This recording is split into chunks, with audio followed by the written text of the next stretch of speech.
नमस्कार, आज की बात में आपका स्वागत है।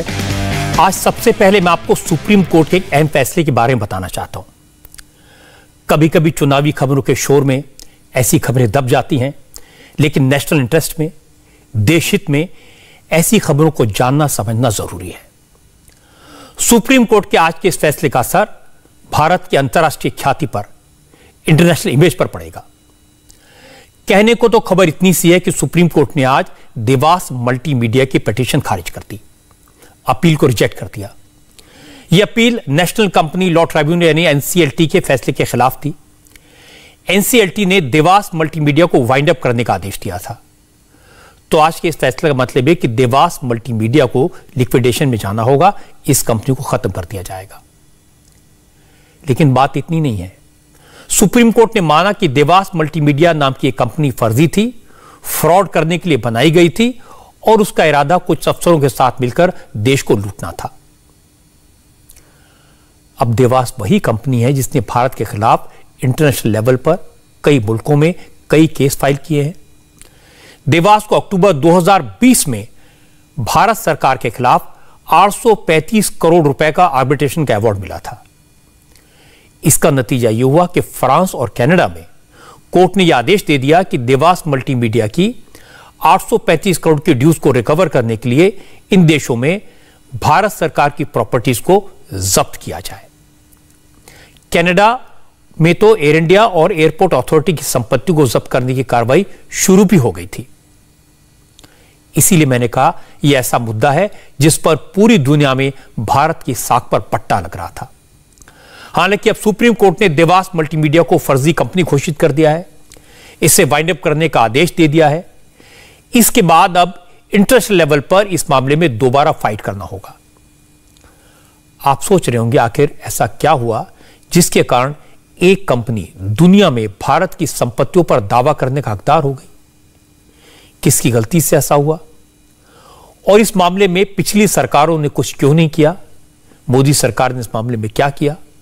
इन सवालों के जवाब आज मैं आपको दूंगा। आप भी सुनेंगे तो दंग रह जाएंगे कि कांग्रेस की सरकार के वक्त किस तरह से काम होता था, किस तरह से जानबूझकर ऐसे कॉन्ट्रैक्ट अवार्ड किए गए जो अब इंटरनेशनल लेवल पर भारत को शर्मसार कर रहे हैं। मामला बहुत इंटरेस्टिंग है। दो लाइन में कहूं तो कोई कंपनी मेरी दुकान से सामान खरीदकर वापस मुझे ही 10 गुना रेट में बेच दे और मैं खुद ही उसे ऐसा करने की परमिशन दूं, तो आप क्या कहेंगे? यही काम यूपीए सरकार के वक्त हुआ। यूपीए सरकार ने 12,000 करोड़ का स्पेक्ट्रम एक कंपनी को 1,000 करोड़ में दे दिया।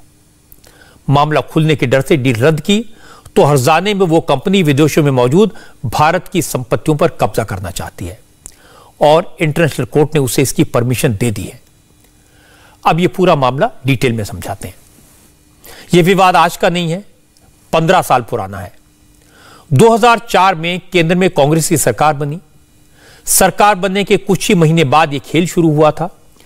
इसरो में काम कर चुके एक अफसर डॉक्टर एम चंद्रशेखर ने देश को लूटने की नीयत से एक कंपनी बनाई। नाम रखा देवास मल्टीमीडिया। इस कंपनी में अमेरिका, फ्रांस, जर्मनी और कनाडा जैसे देशों के इन्वेस्टर्स रखे गए थे। योजना यह थी कि सरकार से सस्ते में एस बैंड स्पेक्ट्रम लिया जाए और फिर हजारों करोड़ का मुनाफे में इसे बेच दिया जाए। 2005 में कंपनी बनी। इस कंपनी के साथ इसरो की सहयोगी कंपनी अंतरिक्ष कॉरपोरेशन ने एक समझौता किया। इस करार के तहत देवास मल्टीमीडिया कंपनी को भारत के लिए 2 सैटेलाइट बनाने थे, भारत में डिजिटल और मल्टीमीडिया सर्विसेज देनी थी। सरकार ने समझौते को पूरा करने के लिए देवास मल्टीमीडिया कंपनी को स्पेक्ट्रम का एस बैंड देने का वादा भी किया। यहीं पर खेल हो गया। इसी खेल के लिए कंपनी बनी थी। डॉक्टर मनमोहन सिंह की सरकार थी और इस सरकार ने जब बीएसएन और एमटीएनएल जैसी सरकारी कंपनियों को स्पेक्ट्रम का एस बैंड दिया तो उनसे 12,500 करोड़ रुपए से ज्यादा की कीमत मांगी। लेकिन देवास मल्टीमीडिया को एस बैंड स्पेक्ट्रम देने के एवज में 1,000 करोड़ रुपए मांगे गए। साफ है उस वक्त की सरकार में बैठे अफसरों ने जानबूझकर देश के हितों को नुकसान पहुंचाने की कोशिश की। सरकारी खजाने को हजारों करोड़ रुपए का घाटा हुआ। अब सवाल है कि आखिर सरकार ने एक प्राइवेट कंपनी को एस बैंड स्पेक्ट्रम दे दिया, कंपनी के साथ करार भी हो गया, तो मामला आईसीसी आर्बिट्रेशन ट्राइब्यूनल तक कैसे पहुंच गया, अंतर्राष्ट्रीय कोर्ट में कैसे पहुंचा? हुआ यह कि देवास मल्टीमीडिया से एग्रीमेंट तो हो गया, लेकिन देवास मल्टीमीडिया ने कोई काम नहीं किया। इस दौरान कांग्रेस की सरकार थी। 1.25 लाख करोड़ का 2G स्पेक्ट्रम घोटाला उजागर हो गया। चूंकि इस घोटाले में मनमोहन सिंह की सरकार बुरी तरह से घिर गई थी, इसलिए सरकार ने घबराकर देवास मल्टीमीडिया के करार को भी रद्द कर दिया। लेकिन इसमें कई लूपहोल छूट गए। सरकार ने इस करार को देश की सुरक्षा के साथ नहीं जोड़ा, उसमें नेशनल सिक्योरिटी का क्लॉज नहीं डाला। देवास मल्टीमीडिया में अमेरिका, फ्रांस, जर्मनी और कनाडा जैसे देशों के इन्वेस्टर्स का पैसा लगा था। उन्होंने रिकवरी के लिए इंटरनेशनल चैंबर ऑफ कॉमर्स यानी आईसीसी में मुकदमा कर दिया। जब ICC international court of arbitration में सुनवाई शुरू हुई तो मनमोहन सिंह की सरकार ने वकील ही अपॉइंट नहीं किया। आईसीसी कोर्ट ऑफ आर्बिट्रेशन ने खुद ही एक वकील अपॉइंट किया। इस वकील को भी सरकार की तरफ से कोई जानकारी मुहैया नहीं कराई गई।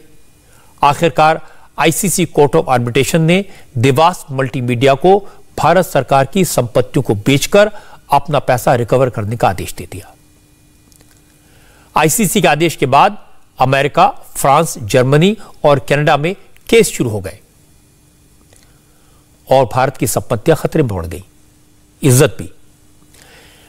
इस बीच मोदी सरकार एक्शन में आई। उसने एक तरफ तो इस मामले की जांच का आदेश दिया, दूसरी तरफ अंतर्राष्ट्रीय अदालतों में मुकदमों की पैरवी शुरू की और इसके साथ साथ मोदी सरकार के निर्देश पर इसरो की सहयोगी कंपनी अंतरिक्ष कॉरपोरेशन ने एनसीएलटी में देवास मल्टीमीडिया के खिलाफ अपील की। कहा कि कंपनी को बंद कर दिया जाए क्योंकि यह कंपनी फ्रॉड करने की बदनीति से बनाई गई थी। एनसीएलटी ने कंपनी को खत्म करने का फैसला सुनाया। देवास मल्टीमीडिया ने इसे पैसे एनसीएलटी में चैलेंज किया और जब वहां से भी हार गए तो फिर इसके खिलाफ सुप्रीम कोर्ट में अपील की। लेकिन मोदी सरकार ने सुप्रीम कोर्ट में मजबूती से पक्ष रखा और आज सुप्रीम कोर्ट ने भी एनसीएलटी के फैसले को बरकरार रखा। इसका मतलब यह हुआ कि अब इंटरनेशनल कोर्ट में भारत का पक्ष मजबूत होगा। जब कोई कंपनी बदनीति से बनाई गई हो, फ्रॉड करने के लिए बनाई गई हो, लिक्विडेशन में चली जाए तो फिर उसके दावा करने का क्या मतलब? सुप्रीम कोर्ट का आज जो जजमेंट आया है, जिस तरह से सुप्रीम कोर्ट ने डिसमिस किया है पूरे केस को, जो देवास मल्टीमीडिया की अपील थी अगेंस्ट एनसीएलटी के खिलाफ, उसको पूरे तौर से खारिज कर दिया है सुप्रीम कोर्ट ने। जिस तरह से सुप्रीम कोर्ट ने खारिज किया उससे सिर्फ एक ही बात की पुष्टि होती है कि यूपीए की सरकार स्कैम और स्कैमस्टर्स की सरकार थी।